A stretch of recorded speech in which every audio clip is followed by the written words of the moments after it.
qualifying number 1, going all the way to the final, it was a victory. First time out of the car, qualifying number 1, runner-up, and second on points for the championship. So I cannot complain about that at all. The car comes down, breaks the drive shaft. When I tell breaks the drive shaft, it broke bad.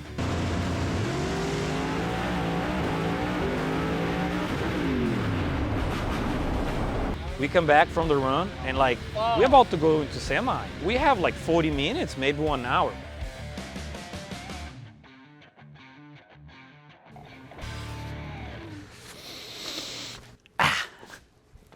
And we're back.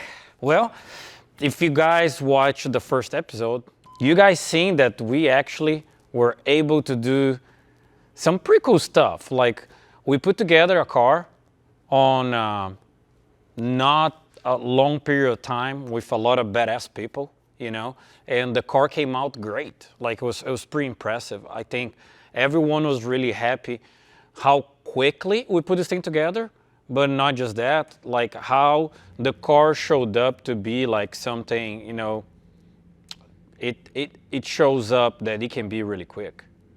Once the car was ready, right, we tested, and that's pretty much it. We're going straight to the track. We made, I believe, 3 laps on Alabama as a test session. No dyno, like we spoke about it.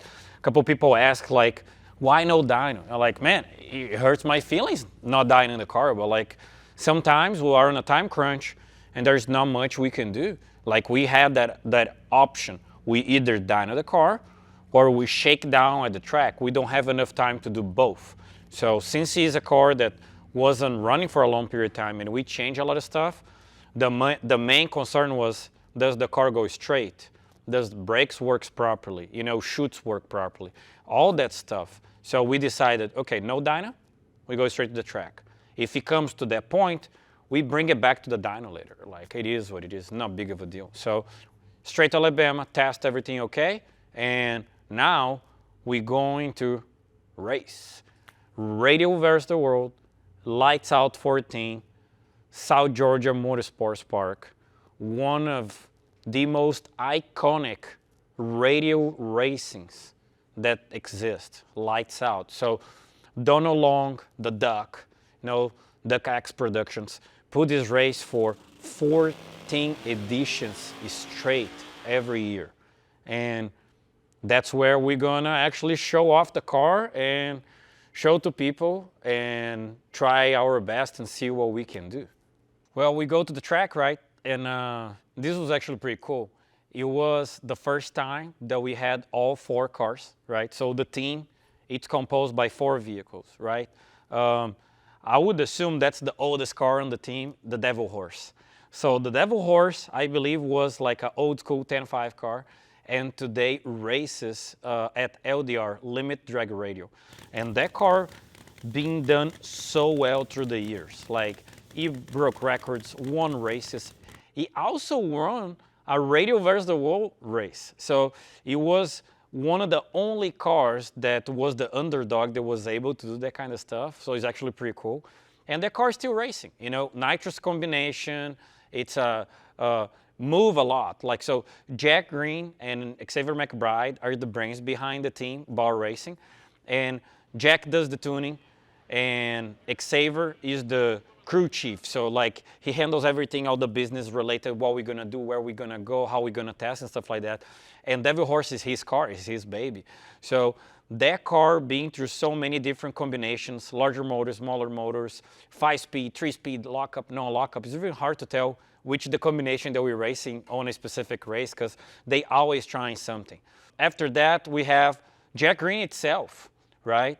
So he races his own car, obviously, and that's the Cadillac. So it's a beautiful CTSV, matte red color, amazing. Like it used to be a one of a kind. Now there's a couple other more Cadillacs, but it's such a cool car. Pro to 75, different combination. Jack wanted to be outside his comfort zone. That's nitrous combinations, and he put together a Pro Charger.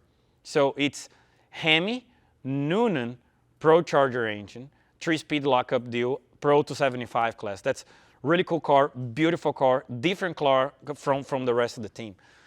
We have Warbird. So Warbird, it's well known. Jack used to drive this car. Jack used to own this car, right?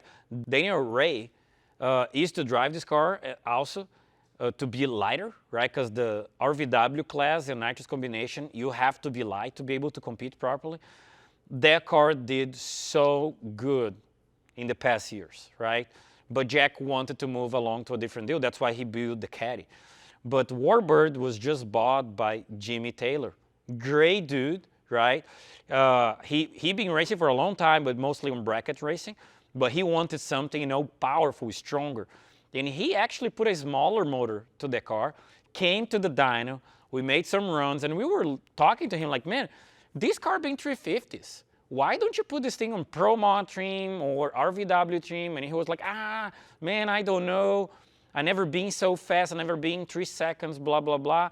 And I told him, like, man, I never drove a race car. I'm already going 350s. Like, you will be fine. Don't worry. If you have the feeling, you can drive it, It's not so hard. You just need to be calm and understand what's going on. So he ended up buying some good motors. It's the same motor as my car, the black car.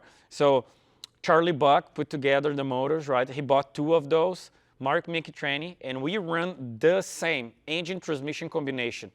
The car is just plain awesome. We know what it takes, and we actually building up to get Jimmy up to the task, because like Jimmy's a good racer, but it takes a second. You can go from 450s to 350s just on 1 lap, not because the driver cannot, but like it takes a second for your body, for your mind to speed up to the process, because I'm going to be honest, going 89, 60 feet is not that simple.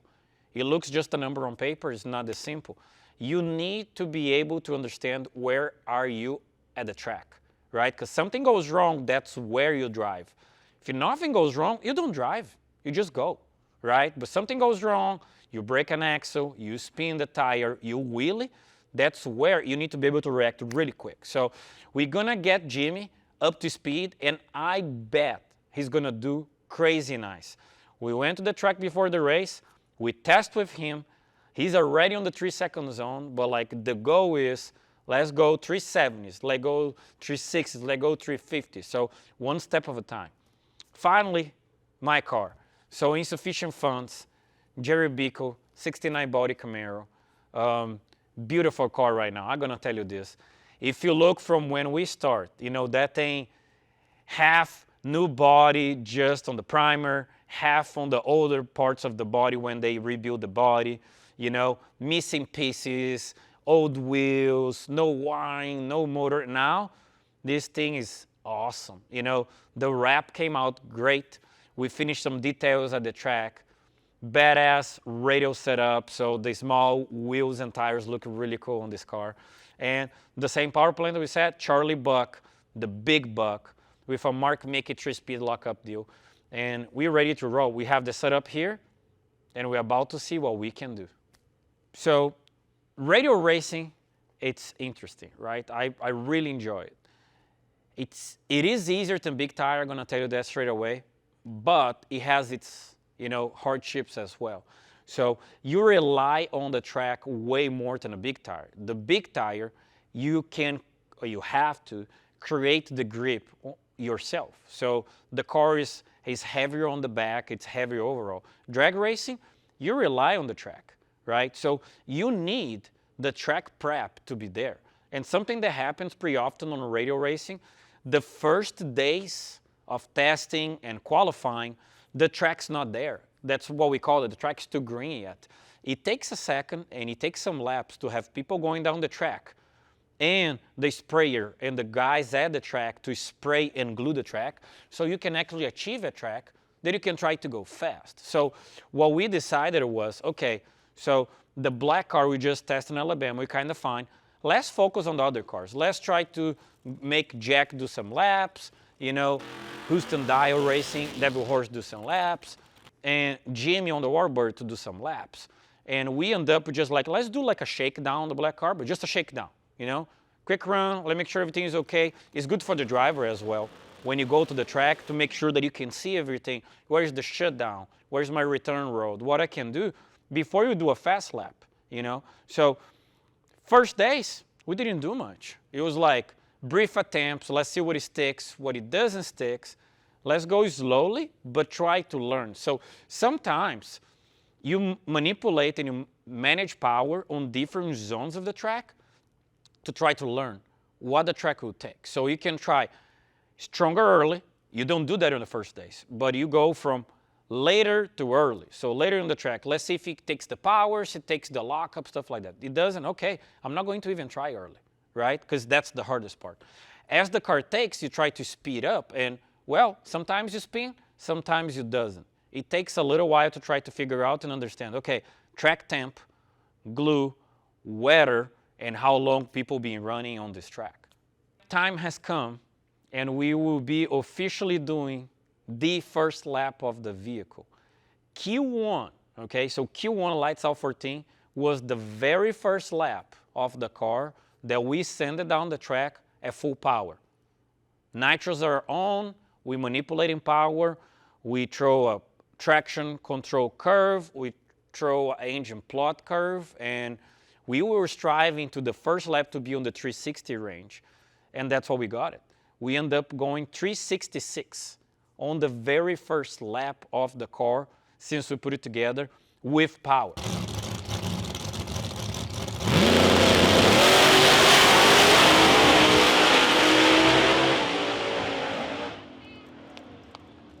So don't get me wrong, we did full laps before to test brakes, to test shoots. The very first lap was on motor, and it went 430s. But now was the first time that we were trying to do something. We're trying to 60, we're trying to front split, we're trying to back split. And the car was amazing. The car went pretty much straight. It did a small movement, right? So after the run, I was really excited, hyped up, like, man, this thing is on a roll. Like, this thing is gonna run really good. I spoke with Jack. Jack's the guy that pretty much handles the chassis on the car. I try to correlate what we see or I feel on the car, we see on the log, and he knows what to do on the chassis adjustments. So I told him, like, bud, it's moving a little, okay? But it's a constant push. So he worked on the 4-link, we did a little adjustment there, and we ended up going to second round. So second round, I was talking to them and like, guys, this 66 I feel like was fairly easy for the car. I don't see nowhere the car is in trouble. I want to go 50s. And that's what we tried to do. So on the second lap, the car was so much faster, but we overpowered the track.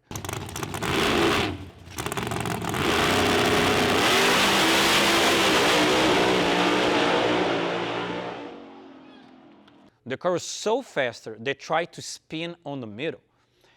It spun the tire a little and it catch it. And when it catch it, it make like an aggressive clunk inside the car that it scared me. I'm being honest, it scared me.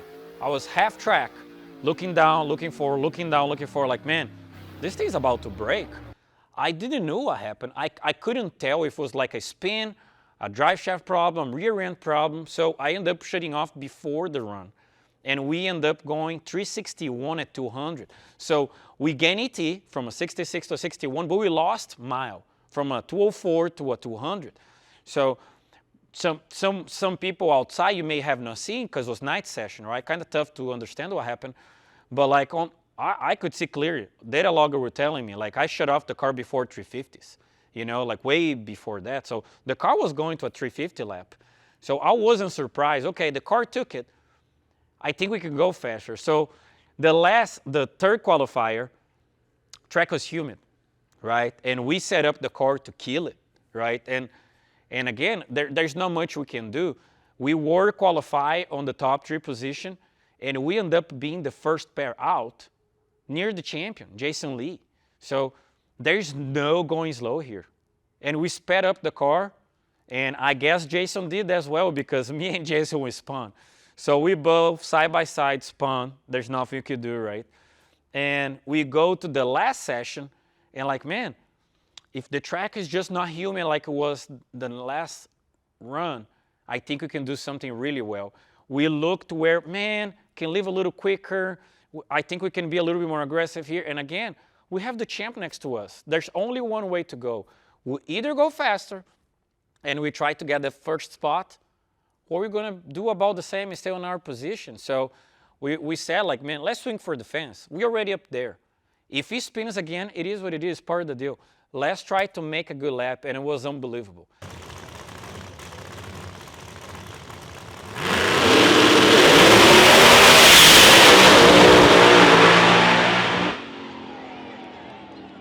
The car left as it should.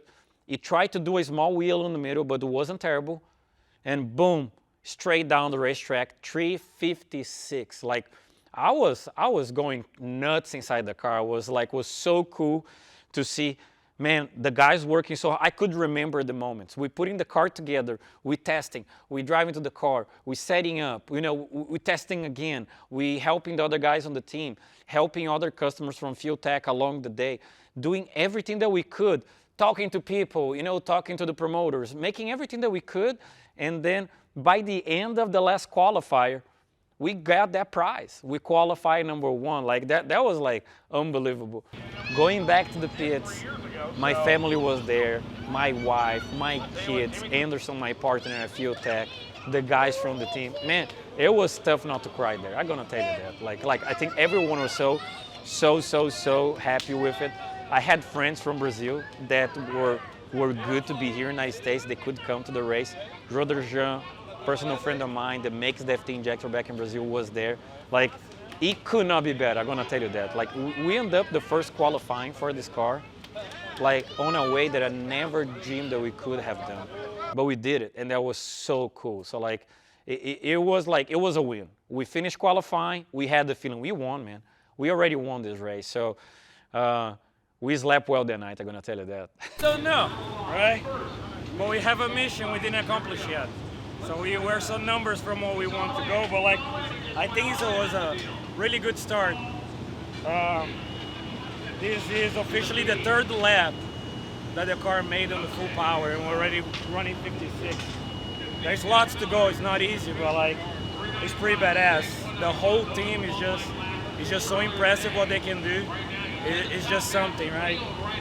Everything falling together, everything grouping on one, and everything working as it should.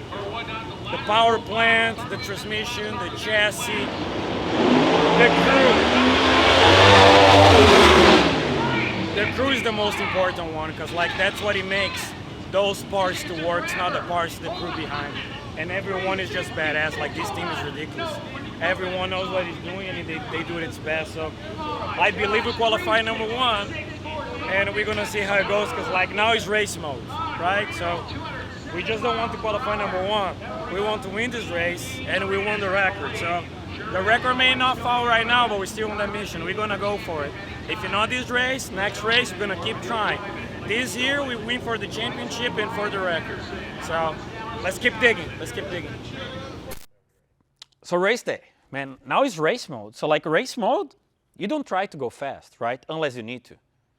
But like, you don't try to go fast. So like, lights out, it's almost like a marathon. Like nitrous cars, they don't survive. They simply don't survive. The average EGT on an alcohol motor is 1100 to 1300 Fahrenheit. The EGT on a nitrous car, when you're hauling ass, is 16 to 1800. Like, nothing survives. The piston melts, the piston moves, the valves don't like it. The valve is really large, the camshafts were more aggressive, you break valve springs. So it was tough, man. We broke a valve spring on qualifying, right? So after the last run, we broke a valve spring. So I told you guys we slept good, but we were tired. I'm gonna tell you that. We were tired. We were wore out. I think we were all the way to 4 in the morning because it broke a valve spring, fell in the pan, I don't know how, got the oil pump, and it destroyed the oil pump. So we were trying to bind the pieces, put it together, it was tough. But race mode. So race mode, first run, it's like 5 laps on this thing. It's gonna do a lot of laps. So first run, turn some nitrous off, slow down the car, try to calm myself down for Christ's sake, do not red light for any reason. So I go out there, I go too slow on the tree. Man, I know my guys on the team, they were like, oh my God, what's happening here?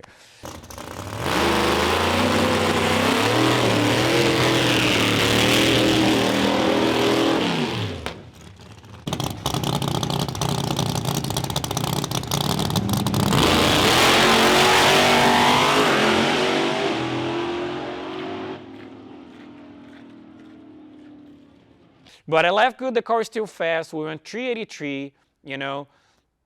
The guy, actually, the girl next to me did a big wheelie. That was actually, there's some cool footage about the car wheeling next to us and stuff like that.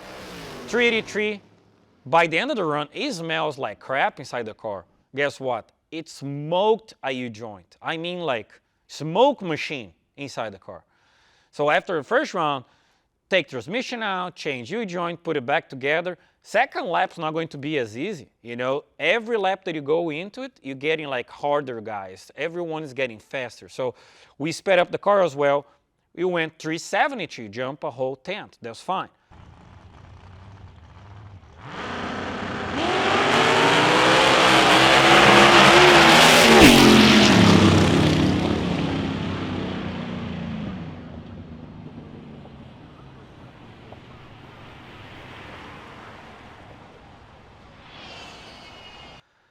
Third round, oof. I have my buddy. We got Jimmy, man. That was like so unlucky. I could not believe I'm gonna tell you that. I was like, man, you gotta be freaking real. Like, I have my buddy on that lap. Oh, it is what it is, right? So we came to that agreement. Guys, the faster we can go, the faster we're gonna go, right? So both cars were set to go on cue as fast as they can go. Guess what happened? Jimmy broke on the burnout box. A rocker arm came loose. He lost a hole. So like, okay, I had a plan B. I had something happens. I try to do this all the time. So on the tune-up, on FuelTech, we can have 3 tunes. I have a second one, even more aggressive. It's like, something happens. If I go by myself, something happens. Let's try it.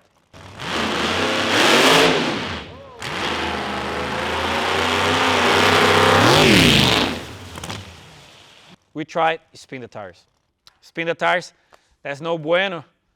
But it is what it is. So like next day, racing again. But man, now it's tough. I have Norman Bryson. Man, Bryson, he's a hard contender. Hardcore nitrous racer, uses FuelTech, badass pet music power plant. He been to this dyno, he been to others dyno. I know the power he makes, man. He been 350s. Like, he's dangerous, you know, he's dangerous at the track. Like, we cannot go slow. So we were like, man, what are we gonna do now? We need to read the track, see how fast can we go on this track, and let's send it, right? There's no other option. So we go out there and we move some weight around, we move some power around, and I'm gonna tell you, I was nervous, because like, man, this is gonna be tough, and it was.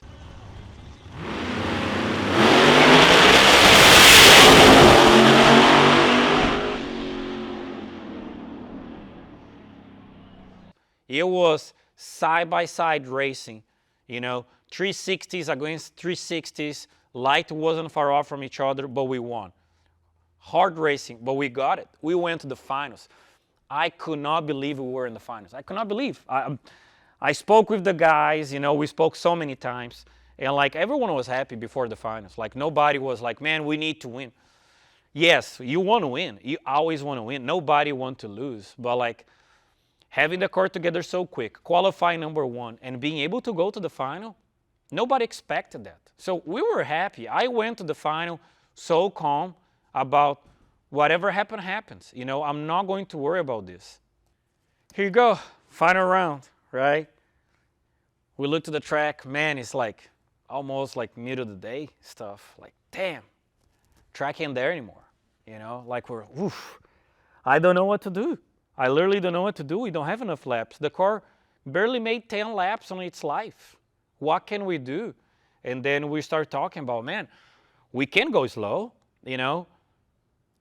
Timmy Meisner, he's a freaking screw blower, but, you know, Stevie Jackson tunes the car. Like, we know they can be fast as hell if they want to. They've been going mid to high 360s every lap. Like, they going down more likely. And ain't going slow. They ain't going 380s. You know, they're gonna go as fast as they can. If whatever they see at the track, they're gonna try to go for it, right? So we were like, man, I don't know. This car is so heavy on the nose by nature because it's a lightweight combination. There's no weight on the back tire, and there's no power. We have way less power than a screw blower. If we don't leave the line good, I'm not running him down. I'm going to tell you that. So we moved some weight to the back. We took some power out because we didn't thought we could do the same run we just did against Bryson. The track wasn't there for that. And we look in the thing like, man, I don't know. Well, we can only do a good guess, like that's what people's doing, educated guess. But our education was small, less than 10 laps on the car. So let's try to do this. I hope it sticks. Mid 360s, high 360s, we take it because that's what it takes to win. If this thing goes 380s, we're losing anyway. So let's try and go.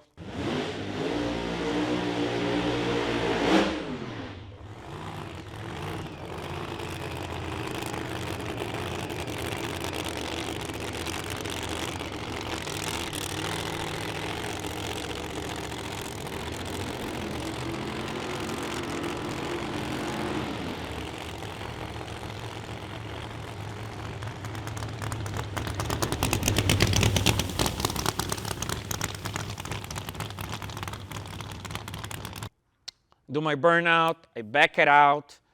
I don't know why the guys thought that we were holding it back. I don't know. We were not holding nobody back. It's just like we have our procedures. We try to stick with it. Every single lap we do the same procedure.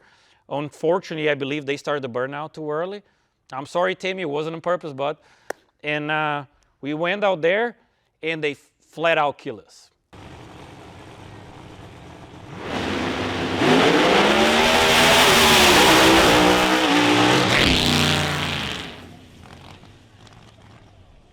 Reaction time was on point. I think it was like 006.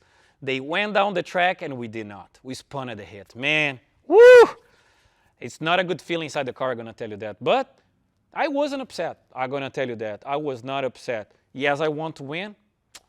You cannot win all the time. And honestly, qualifying number one, going all the way to the final, it was a victory. I was happy. I was upset about not going down, honestly, more than losing that round. But like runner-up, bud, first time out of the car, qualify number one, runner-up, and second on points for the championship. So I cannot complain about that at all. And you know what? Something that we're actually really happy about it. We made several laps. We learned a lot with the car. Everything was one piece, right? And the next race was back on our home track, Alabama, right? Not too long from lights out. So we had about 4 weeks or so to just check on stuff. We got the motor out. We sent to Charlie. Charlie took it apart to check, and he was like, man, I never seen a nitrous motor that good after so many laps. Are you sure you guys not fooling me? And you guys change all this stuff before sending it to me? Like, but we not. Like, man, I was happy as hell to hear it. So we're doing something good, right? Motor's back. Car goes straight to Alabama. And we go to Alabama. Man, I love the track. Alabama is amazing. It's about 2 hours from FuelTech, so we go there all the time. And the guys from Alabama are just nice guys. So Jason Collins, his dad, Scott Tidwell, right? He races with a lot of different cars, but he helps the track as well. They put that Bama Outlaws race, and man, it's straight up fire. It's a beautiful track, amazing surface. The people working there is awesome. And there's less classes, so the race just flows a little better on my understanding. But it's a different environment. It's cool to have that a lot of spectators, a lot of different classes, and then you go to another one's a little bit more chill out. The thing is, on Alabama, they race a little longer. It's a track deal, right? They race a little longer into the night, and they do a lot of radial racing. So we knew it would be fast. We go there, same thing. First days, track's green, bud. You cannot go fast. I see people testing, man. I saw guys doing like 5 laps a day testing. And most of the runs, you are bored, right? So if you don't slow down early on the track, the first days of testing, he ain't going down. I'm telling you, it's impossible. So again, we did the same thing. The black car is running good, leave it alone. The team is 4 cars, guys. So we were trying to focus on other 3 cars as well, making sure they all hauling ass and helping everyone that we can help. They use FuelTech. So going everywhere, FuelTech trailer was there. We could do a lot of footage, talk to customers. Jamie Hancock beat me on the practice street game. It was a cool environment, right? And when we got to Q1, track was better. And I tell you that, as always, me and Jack, we go back and forth on the tuning side. And we were like, bud, straight up tell you, we can send it on Q1. I feel like the track's good, the car's good, she'll take it. You're like, what do you want to do? You're like, I want to improve the 56 because I see where we can improve the 56 and see how much to pick it up here because the air is about the same, but I think the track's killer right now. And he was like, man, if you want to, send it. They're like, let's go. Q1, we go over there. Me and my buddy Timmy, right here next to us, man. It was like a revival of the final. This is actually pretty cool, man. You know, being able to do that kind of stuff. Revival of the final. I try to speed up my staging process. I don't want them to think that we're trying to hold anyone back, so I try to speed up a little bit. I saw that they slowed down theirs as well. They started the burnout later, so that match, okay? So we all good now. We stage over there, and I think he thought like, man, they're gonna try to sand it, but I'm gonna kill him on the tree. He got too sporty. He red lit. Not that that counts on qualifying, but I'm gonna tell you this, the car behaved so good that it didn't matter.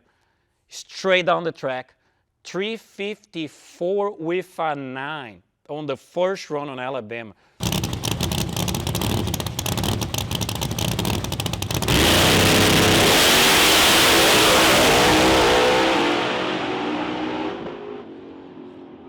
Man, it pumped up everyone. You know, everyone is like mind blown. Like that thing is on a roll. Like that car is badass. I'm gonna tell you this. And I'm gonna tell you more. If you pay attention to the video, the line lock wasn't working. That's my bad. We didn't have the wire. And I relaxed on the brake. When I deck it, the car lurked forward a little. And that's normal if you don't have brake pressure. It tries to move on the slack of the training that it always has. That kills several thousands of the run. So we don't know how fast could it be. We're never going to know. There's no way to redo the run. But I can tell you this, he got the stickle. Like, this car can go fast, man. And I believe the car went like 89, 60 foot on that lap. Like that car was, it was rolling. Like the car was fast. It did not wheelie. It did everything that it should. I don't know if you're number one, but I think we're on the top, right there, right? So I don't know exactly what happened. Because like I pressed the button, I back, I close my eyes, I count to 3, I let go. And when we stop pulling, I open my eyes, put the chutes. No, I'm joking. Man, the car worked really good. You know, we pull up the front end a little up, nothing major. Come back down, set it down, start hauling ass.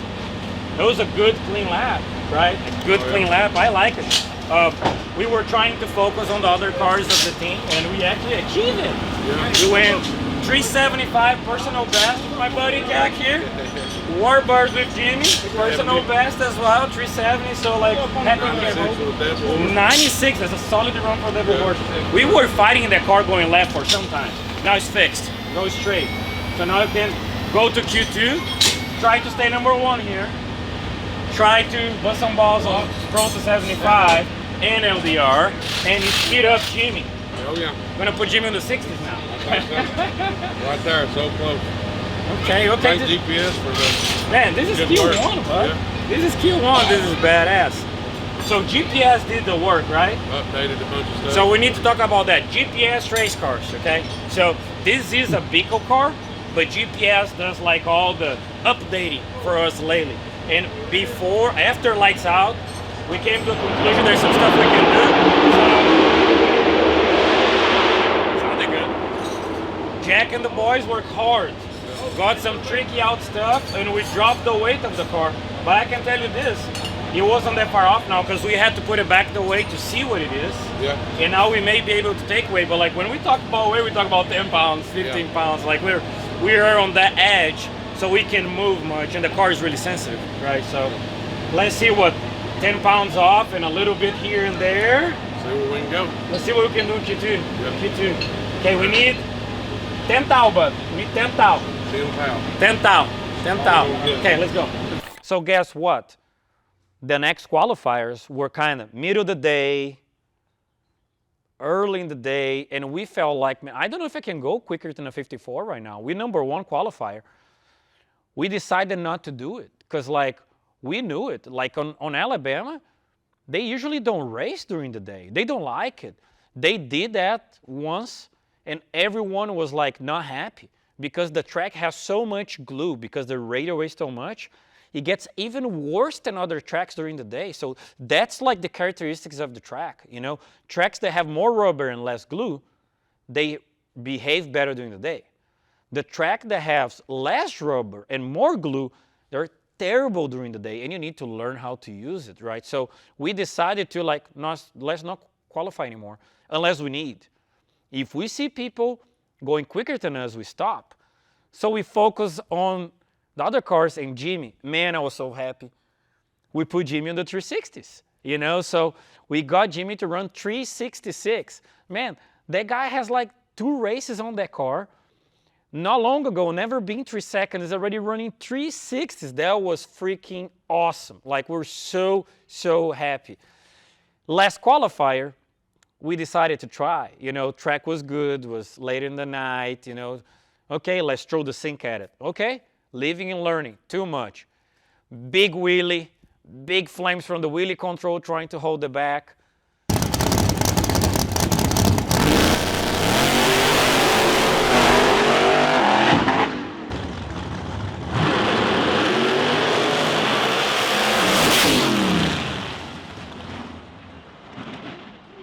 The car comes down, breaks the drive shaft. When I tell breaks the drive shaft, it broke bad.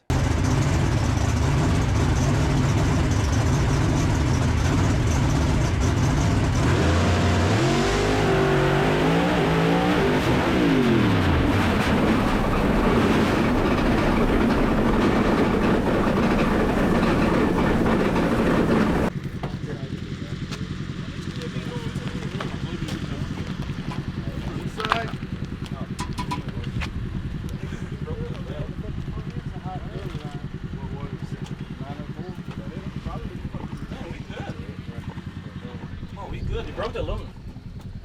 Oh, we're good. They broke the aluminum. What? The yoke on the train is still there.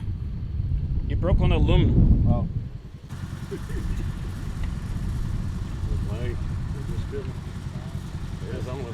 at the thing. You just need to keep the front end down. That's it. A bit of weight. Yeah, a little bit on on there. It wouldn't be really fast because of the wheelie control right there. Yeah. But like with weight, you can. Oh, It would be really fast because of the wheelie control right there. Yeah. But like with weight. Oh, yeah. Roll forward a little bit. Roll forward. Oh, he broke on the 2-3. Okay. Yeah. All right. Oh, you can tell that was a dry shaft from up there. Boom! You can't see this son of a bitch. When it goes through there, you can't see it. Oh, I So- bet you. I can hear it. Go ahead and start hooking it up. That's fine. Alright. You don't know who you got driving down there on that tilting that stop line. It's badass how the wheelie control works, huh? Oh, yeah. You have like 4,000 horses trying to push the fucker up, and it still didn't all went up. That's badass, right there. Yeah. Why he's laughing? Because when it first happened, he thought it was sliding. I said, no, it's the drive shaft. Oh yeah. He said, oh, look. He thought it sung the rods out of it or something. Man, it's fixed. I'm happy. She's about to do some damage there, but if he does a clean lap. We get a buy run tomorrow, so we'll see. Oh. Whew. Nobody's getting around us in this area. Not no pro truck or horse truck. Whoa, fuck no. Well, all the fast crew cars done run. That's right. Oh yeah. You able to get it out? Hey, gift. Ooh. Sorry, girl. Wasn't on purpose, okay? On the front side, the aluminum. Yeah, it broke on the front side. This is the back. It's just it got crooked up. That's what happened. But it broke on the front side. You can see. That's what was beating down the track. That's what you guys were hearing. Yeah. From far away you heard like clunk clunk. That's one of the worst things. I don't see what this is. He's slowing down. I don't know. Damn, you get scared. Get out of his way. Get out of Marcus's way.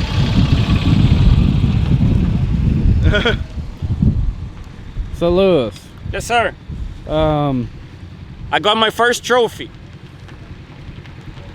So we officially have broken the first part of the car. We broke the drive shaft.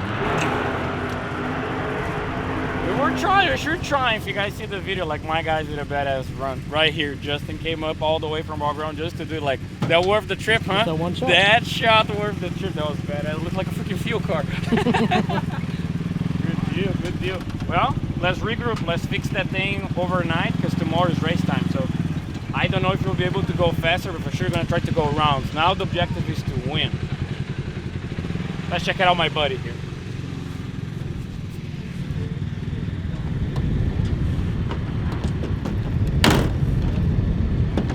We tried, bud. Yeah.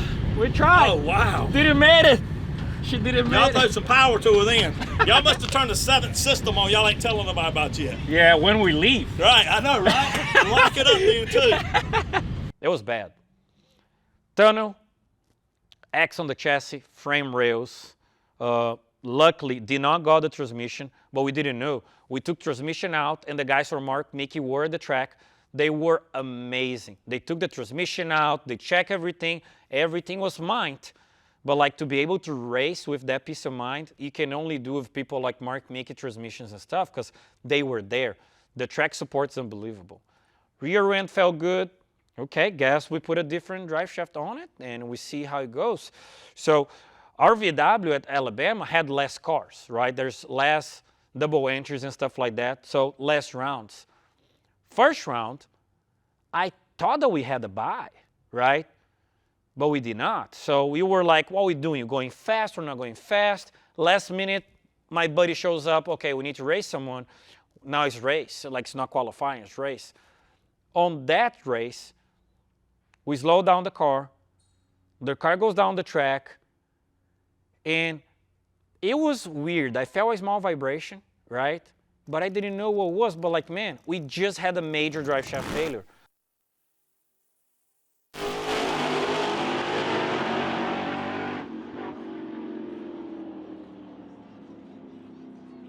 Pretty strong, huh? Here's your slip, sir. Oh yeah, nice and easy. First round, RVW not trying to kill on the lights. That was good. 918, 241, 361, 204, and we just heard the pop of a screw blower. A screw blower gave up before the finish line. That was a pretty good win, huh? Yep. Solid. Good job. Good job, my bud. Let's try to keep going rounds now. Man, she was faster than I thought, I'm gonna tell you that. Yeah, a little faster. Yes, she was a little faster than I thought. I was trying to go like a 65, she goes 61. The 60 was what we got. I didn't try to go on 91. That's what we got. So she should be in like a 94. That puts on a 64, 65. So we gain a lot on the 60. I like it. Good job, girl. Good job. Good job. I was thinking like maybe something's not perfect on the car. It is what it is. So we took everything apart, checked it. Nothing is wrong. Nothing is wrong. Your joints felt great. There's no grease coming out. There's nothing there. Everything is okay. Let's put it back together, right? Like ain't no big of a deal. Put it back together. Well, the next run, need to go a little faster. We have like a Calvin Franco next to us. It's another nitrous car, fast car. He can go pretty fast. Like we can't just let it go. We're gonna need to go like high 350s. Guess what? Break the drive shaft again.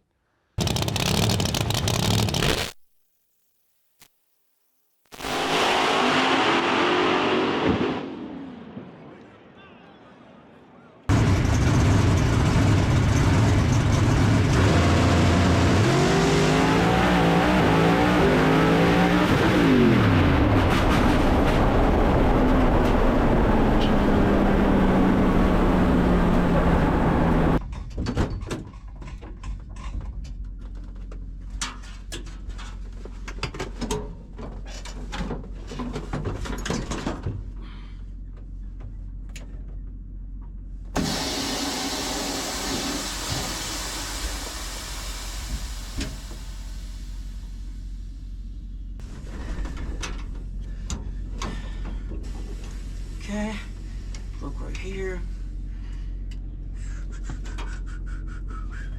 So this time was end of the run. We went 359 with the broken drive shaft because it broke later, right? man, I couldn't believe another one. So now we are already on the third U-joint in 15 laps or something, 2 drive shafts, and the car is hurt again. We come back from the run, and like, we're about to go into semi. We have like 40 minutes, maybe 1 hour. Man, we're stressing out. We're going everywhere. Like, everyone on the team is jumping on board. Unfortunately, Jimmy lost, so the car is there, right? We out of drive shafts. Like, we hurt the drive shafts. Like, we don't have 5 drive shafts just like laying around. We start gathering pieces from another car. We got the drive shaft from Warbird, put on the car. People are working around, trying to fix the tunnel again because it's hurt. Check if everything is working, and like working on the tune-up, making sure the motor is okay. Man, you break a drive shaft, that thing is links up. It doesn't matter. You can have rev limiters, you can have nitrous shut off, you can have traction control. The motor goes skyrocket straight forward. So that thing revs 8,500, 9,000 when that happens. There's nothing you can do. It's a blip. It's just like, pa! But that's enough. So we were already like, man, that ain't cool. To break a rod now is pretty easy. But like, what can you do? There's no time to take it apart and change rods. You have 40 minutes, but we need to fix the inside the car. So we're scrambling, and we got it done. We got it done. You know, Nick's the car chief. He did an amazing job organizing people, going around, doing what have to be done, you know, making sure everything is okay, making sure I'm safe, you know, driving. Everything was good. Like, we were like good to go. We did the 59 with a partial run. We qualified for 54, and now we have Brian Marquix. That car being 354, 352, like, that car is fast as hell. It's a Pro-Line Pro Charger. Like, that's a mean son of a gun. Like, they ain't no holding back. So we were like, okay, we went 54 on qualifying. We're going quicker than that, bud. And that's what we did. We sped up the car from the 54, go out there, line it up, let go of the bottom, and that was the most impressive leave that I ever felt on a race car.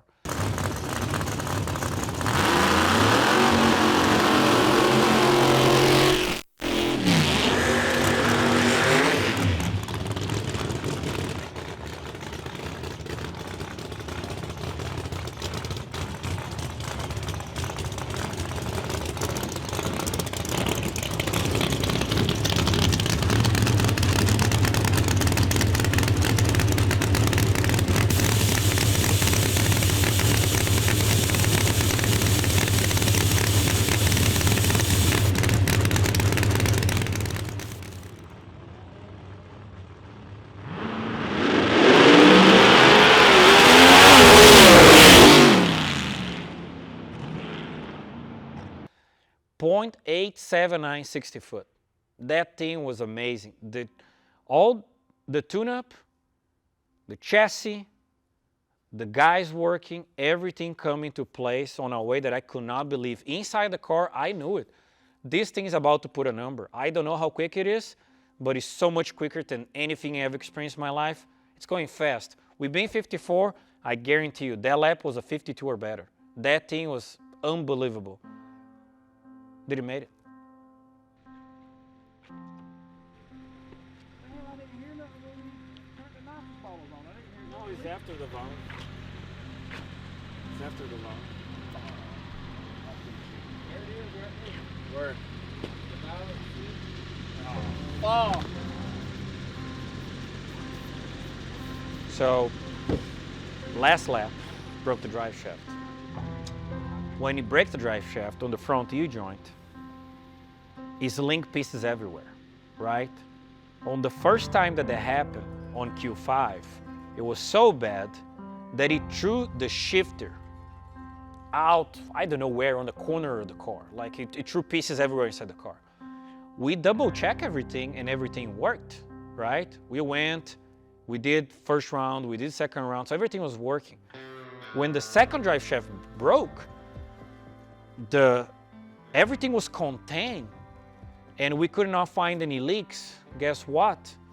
The solenoid that moves the shifter was fine because we tested that. We warm up the car. After we change everything, we put into the gears and everything was working. Transmission was good, shifter was good. We forgot to test the air shifter. Did not shift. So the air shifter broke a fitting inside the shifter. Really hard to tell when that happens, so there's nothing easy to check that would find that. The car never shifted. Man, I could not believe Brian left on me on the starting line. And before the 60, I was already going past him. It was 20 thou quicker, pretty much, to the 60 against Brian. That thing was like just hauling through it. And it didn't shift the 1-2. That's about 1-7 in a run. And then Brian was like, and he goes like 3:59. Great lap for him. And I don't know if we would have won. There's no way to know. There's lights involved. There's a lot of things involved. But I can tell you that run would be crazy fast, and it didn't happen. It never happened. So it was a personal best just to the 60. We couldn't go past that. Man, I was so upset, mostly because of the guys. You know, the guys worked so hard between all the carnage that happened between the runs and between, you know, breaking stuff and making it happen. After Q5, when we broke the direct shaft the first time, we got like 3 chassis guys working. Literally, chassis guys, you know, people that do this for a living. We had the welders out, we had grinders out. We were like cutting and welding the titanium tunnel, the chassis, you know, GPS race cars and David Lemon race cars. Like, they are the ones responsible for us to making E1. They fixed the car in a way that regular guys could not do it, you know. You couldn't just patch up a car that goes 350s. You have to be done right, and they did it. We were looking to the weather forecast, and it was about to rain like hell, right? We were like literally putting the other cars inside the trailers, taking the awning out, and we were working on the black car on Insufficient Funds. And it was GPS race cars and Dave Lemon race cars working like crazy, not just to fix, but to fix it right. And they did it. The car went 61 on E1, 59 on E2, got hurt again on that 59, and did not make the full trip on E3 because it couldn't take it anymore. You know, the drive shaft failures regarding the angle that we put on the drive shafts, the amount of power to apply on the run. We're gonna need to work on this. You know, like this is our next challenge now, is trying to figure out how to make the drive shaft reliable, you know, the U-joint coupling reliable, because we're gonna hurt the transmission on the next one. We're gonna hurt the rear end. It's gonna hurt the driver at some point, you know. We drew holes through the back tunnel when you broke the U-joint on the back. You know, the quarter panel of the car is hurt. The tunnel is hurt, the X is hurt, and we actually, I wouldn't say got lucky because we want to go back racing, but the car left the track to go to the chassis shop because like it was hurt. Chassis was hurt. We were happy as hell. The motor's fine. We found a lot of stuff. The car can go really quick, but there's still a lot to get figured out. We don't know how fast the car can go. I need to be better as a driver. I need to focus more on driving. I don't drive much, so sometimes it's really tough. And I'm gonna tell you guys this, driving itself is really easy. Driving a car like that is actually really easy. The hardest thing is not the driving, it's the driver, right?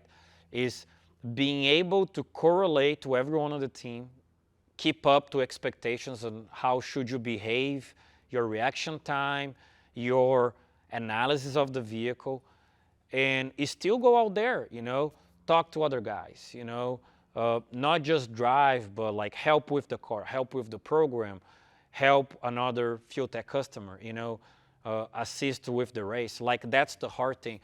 When you let go of the bottom, that moment that you let go of the bottom and you go in straight line is actually pretty easy. It's hard going until the moment. Until letting go of the bottom, that's the hard part of drag racing. And it doesn't look hard, they're gonna tell you that, because like looking from outside, man, it's so simple, right? Burnout, you just deck it and go. It's not. It's hard. Burnout's not as simple. Looks simple, but it's not. Staging, it's not as simple. Having a good reaction time is not as simple. Going down the track, when you have a good team and a good car, it's easy. That's the easy part. So we got that figured out. The easy part is figured out. We now need to go on the hard part. Make sure that we can go fast every lap. Make sure that the car is not going to get hurt. Get better reaction times. But guess what? 2 races in, and we're number 1 on the points. So we're going to keep digging. And Jason Lee, the reigning champion, is number 2. So he's right next to us. Like, the goal is to get the championship, and during the process to take the nitrous record.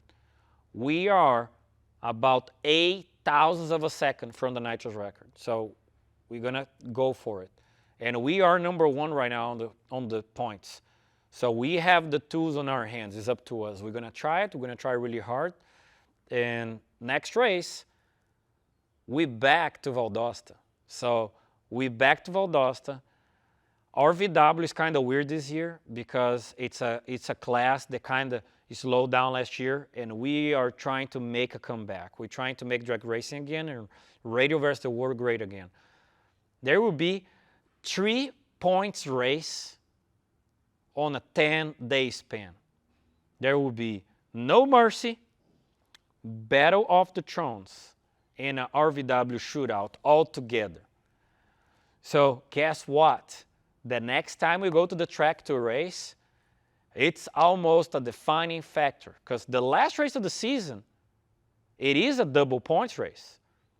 So a lot of things can go on the last race, but I can tell you this, the next time RVW goes inside FuelTech Radial Outlaws Championship race, it's gonna be like an important deal. Whoever comes on top of that combination of 3 races, it's not going to clinch the championship, but it's going to get really close to do it. So now we all focus on making the car able to go through all these 3 races.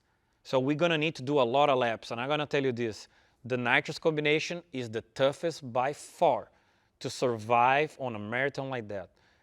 Can we do it? Only times can tell. So I guess you guys are going to need to wait a little and see later what's going to happen on the next chapter of Insufficient Funds and BAR Racing.